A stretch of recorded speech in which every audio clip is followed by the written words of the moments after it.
aka Padders. Welcome to episode 480. I'm your host of aka Pad's Audio Audacity podcast, Peter A. DeLuca, aka Pad, AKAPAD, another known as the world sketchbook champion, the pop culture post, Spicy Taco, the creator of Uzi Susie and Trial by Fire. Quick promo before we get into our movie, The Never-Ending Story, directed by the great Wolfgang Petersen, RIP, just passed away. But go to akapad.com and sign up for some free Wolfpack trading cards. You will be entered into my newsletter where, I just send out weekly newsletters where I tell you people about what I'm reading, what I'm collecting, my interests, links to my website so you can track what I'm doing with food reviews, comic book drawing, on and on. Because, we are eclectic in this camp. But welcome to my podcast, and we're racing towards episode 500. I can't believe it, and the clock is ticking because I have to get done all the rebranding, all the new music, all the new intros for episode 500, leading into the 31 Days of Dread, what should be year 6 of that, where we do one horror movie a day for the entire month of October. I'm not going to do the 31 Days of Dread and eclipse episode 500 at the same time. So we're racing, and we're using a little bit of Wolfgang Petersen's death, his passing, to milk some of that. But look, I'm going to get into Never-Ending Story, okay? We all know Never-Ending Story. But the passing of Wolfgang Petersen, no one covered it. These intellectual YouTubers, no one cared. And it blew my mind. And normally I don't hijack a passing. It's a part of internet culture. It's the most pathetic thing. But so many Wolfgang Petersen's movies I saw, like his peak, I was there in theaters. Okay, I went to dates with girls on some of these movies. I went to friends, close friends. I shared some of these movies for the first time with them. Never-Ending Story, 1984. Within Wolfgang's filmography, this is right after the 1981 Das Boot, and this is right before the 1985 Enemy Mine. Das Boot, we went through this a couple episodes ago. Das Boot, greatest submarine movie of all time. Never-Ending Story, really the greatest children's movie of all time. And Enemy Mine, one of the top 10 science fiction movies of all time. We'll talk about Shattered. I keep rewatching Shattered. Holy crap. I love that. That movie is a love-hate. Never-Ending Story is a German fantasy. It's a German movie. German director, Wolfgang Petersen. German novelist. The book that this movie is based on. Concept artwork, German. It's German all the way through. Our theme song, the Never-Ending Story that we love, German, okay? Why is this important? Because when we think of Grimm's fairy tales, we think of we think of Germany. We think of cabins and huts and a smokestack and this kind of very your woodsy European type visual. That's what when we think of Grimm's fairy tales. So it's just ironic that this movie stems a little bit from that. And to be honest, I don't know if Grimm are German or I guess they are German. I'm just going to assume they are. So what's the plot of Never-Ending Story? Never-Ending Story is, so many people get this wrong. And I'm just angry on this episode. Barrett Oliver. This is our kid in this movie. He is harassed. He's bullied. He is shit on. The world, he's middle upper class, as so many 80s kids are. But his mother recently died. His father is disconnected. He doesn't know how to communicate things to his son. But the son needs answers. And there's no answers to give this poor child. Rainy day, he gets bullied, has a little lunch in his bag, gets a book from an old book guy. This is also the birth, I believe, of this type of bully character. I mean, we see something very similar in Page Master. We should talk about that movie eventually. But we're Wolfgang is giving us, yet with the carrier monkey from Outbreak, he's giving us another trope that really gets solidified in the consciousness. This portrayal of a trope. Not saying he invented it, but sometimes you can create something and it cuts like a razor blade and it becomes that. Meaning it's just too good to ignore. And you, in a way, created it. That's the argument I'm making. So the kid reads this book and he realizes that the book is echoing parts of his life. And there's this threat that's destroying this fantasy world. It's called the nothing. And the nothing is the loss of your childhood. It's the loss of your hope. It's a dwindling of your hopes and dreams. I got something very similar in life that I speak about to my friends and family. I don't call it the nothing, though. I do call it something else.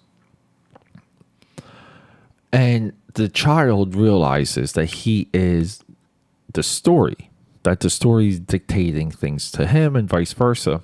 And he needs to believe in certain elements of the story to save everyone from the nothing. He doesn't do it. He actually fails, and the nothing eradicates all.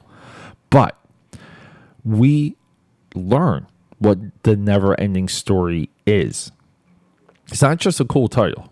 The never-ending story is us, the viewer, watching what this child is going through, and then knowing that we're also a part of someone else's story. And the story continues. It's never-ending. And along the way, we get what they could do in the 80s when it comes to fantasy.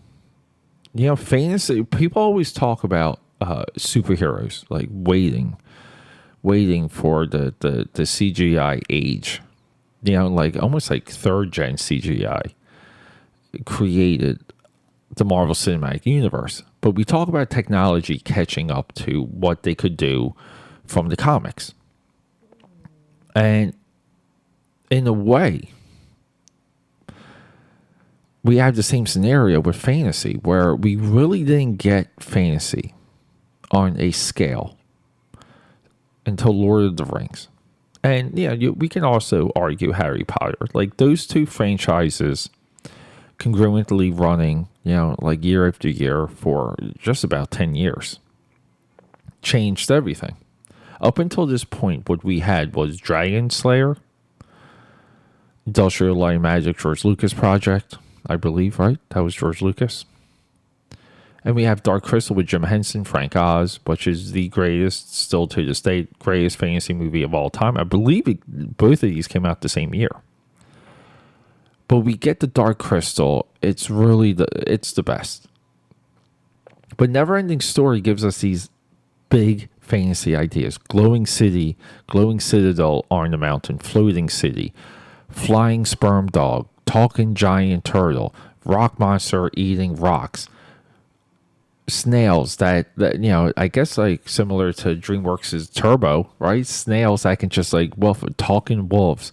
We do have the nothing. We have this almost like ancestral space opened up. Okay, it's these giant, broad, beautiful ideas, and these were the limits of the 80s. Everything works because most of Wolfgang's blocking in these scenes, they're tight and they're close, and it helps, and it's dark. Where it doesn't work is there's like a council scene in the castle where all the little fantasy heads come together and do their little fantasy dictation of where the plot of the movie's going. And that scene, which is all light, all bright, doesn't quite fit. It's hard to look at. It's a little comical. Some of the designs and portrayals and executions, but it's there, and they do swing for the fences, and you respect this movie so much more because of it. And then we get into the third act, where now we're with our character is himself, the never-ending story, and he gets on Falcor, the giant sperm dog, and he gets back at his bullies, and we roll the credits. And then something magical, pun intended there, but magical happens with the internet age. The theme song for this movie catches fire, even to this day. Catches fire. It's like a club song. You can play the song in front of 20-year-old kids right now, and they know it. And then we get this fascination with these unproduced, never-ending story action figures that, made in Germany. Some of the prototypes, I believe, were intended for the U.S. And we get this fever amongst action figure collectors to track these things down and put them on your shelf. Now, keep in mind, some of these shelves that get these figures, these are like tens of thousands of dollars worth of product, because these are the people that would track it down. These people are making capital investments in action figures. But yeah, so we have, again, this other entry by Wolfgang.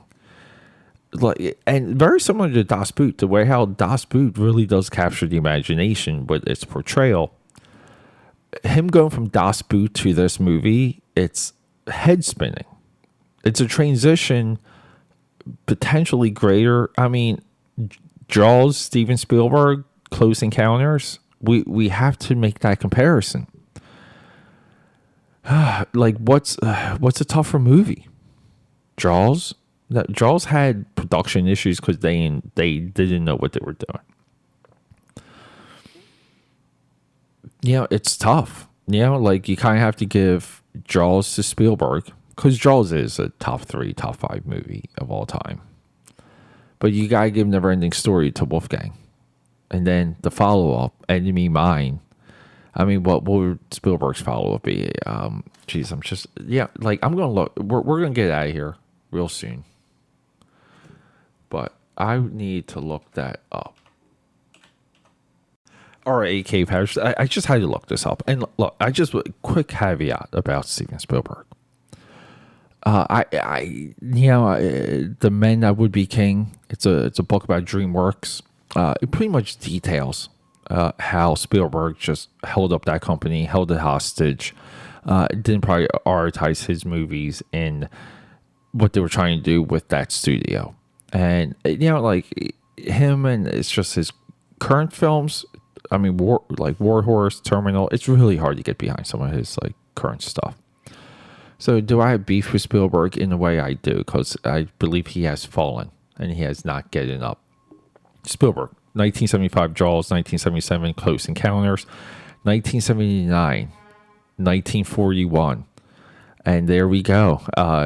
For 3 entry movies, Wolfgang wins. Now, Spielberg will go on the run of Raiders, E.T., Indiana Jones, Color Purple, Empire of the Sun, always Empire of the Sun, Color Purple, 2 great Oscar-worthy like movies, by the way. But so anyway, quick comparison there. But no, people, just when we go into Neverending Story, just keep in mind this movie was really the first and unique for 20-something years until technology caught up to be able to defeat it. Just visually. The movie carried on. The movie itself is a Neverending Story. It's gotten a TV series, Neverending Story 2, Neverending Story 3. I really would like to detail both of those, by the way, because I haven't, maybe there's things I can recall from 2. I just know the kid from Sequest DSV. Look that up. Another Spielberg project. But look that up, because the kid from that is a kid from Neverending Story 2. AKAPAD here, All Day with Audacity podcast. Signing out. We're going to do, next up, we're doing the one movie of all of Wolfgang's movies, other than some of his German movies that I'm not familiar with, and that's going to be Shattered. Tom Berenger, 1991, Shattered. Neo-noir. Think Basic Instinct, 1991. We're in like a trendy movie or trendy studio like theme here, like where every studio was doing their own neo noir. So 1991 Shattered is next, and then we're gonna get into Troy. Then we're gonna get into Perfect Storm. Then at that point, I'm just going to evaluate where we are with Wolfgang. Love you. Goodbye.